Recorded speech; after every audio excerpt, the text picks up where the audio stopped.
In the ancient kingdoms of Africa, there are rooms no one must enter. There are objects no poor hand must ever touch. But hunger can make the innocent brave, and one single mistake can change a destiny forever. This is the story of Nima. The torchlight flickered across the stone walls of the palace, casting long, dancing shadows. Nima ran, her bare feet silent against the cool courtyard floor. Her wrapper was torn, and her heart hammered against her ribs.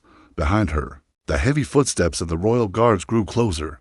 Fear was a bitter taste in her mouth. She had made a terrible mistake. Inside a lavishly decorated royal bedroom, the air was thick with tension, animal skins covered the floor, and intricate wooden carvings adorned the walls. You must be very, very stupid to have done this. The voice belonged to Grand Prince Sul, and it was dripping with venom. His grip on Nema's wrist was like iron. I will make sure I deal with you, he hissed. Bloody thief. Nema's thick afro hair shook as her head trembled. She collapsed to her knees, her small body shaking. Please, she whispered, the word barely audible. Just then, an older, more regal man entered the room, his presence commanding immediate silence. It was the king. The guards behind him stood at attention. What is happening here? The king's voice boomed. Grand Prince Sul tightened his grip on Nima. I caught her inside my room. Father, she tried to steal from me. Nima, terrified, pressed her forehead to the floor in submission. Suddenly, a younger, kinder voice cut through the tension. Father, please. It was Prince Kalu, the king's younger son. He stepped forward, his eyes filled with pity for the trembling girl. She is young, she is poor. If she must be punished, let her work. Please, just let her go.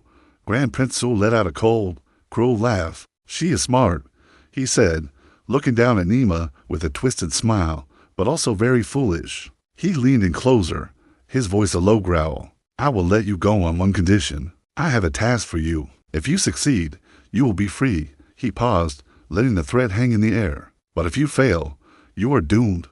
Tears streamed down Nema's dark cheeks as she nodded, her fate sealed. And that was how Nima became a palace maid. She entered the palace as a thief, but stayed because of fear. The next morning, with her wild afro hair now tied back, she swept the grand floors, her movements clumsy and uncertain. Other maids, with their intricate braids and colorful head wraps, bustled past, ignoring the newcomer. Days turned into a routine of hard work and constant fear. One evening, Prince Kalu found her near the servants' quarters. Her face was swollen, a dark bruise blooming on her cheek. What happened to your face?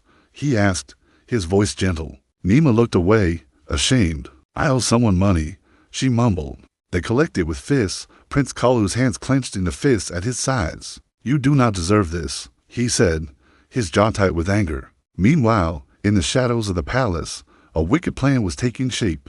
Grand Prince Sul spoke to his own son in hushed tones.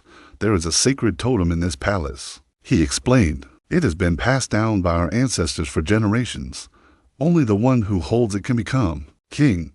His eyes gleamed with a dangerous ambition. He knew the totem was heavily guarded, and he needed someone disposable to get it for him. Prince Kalu, unaware of his brother's plotting, sought Nima out. He found her in the palace garden, and for a few moments, they walked in comfortable silence. You are safe here, he told her, his voice sincere. Nima managed a small smile, but her heart was heavy. She knew she was anything but safe. Her worst fears were confirmed that very night. Grand Prince Sul cornered her in a dark hallway, his large frame blocking her escape.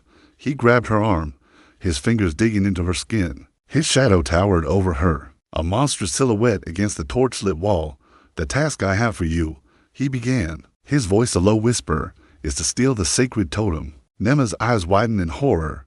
That was a death sentence. And if I do not get that totem in 3 days, he snarled, leaning so close she could feel his breath on her face. I will find your little brother in the village, and I will bury him alive.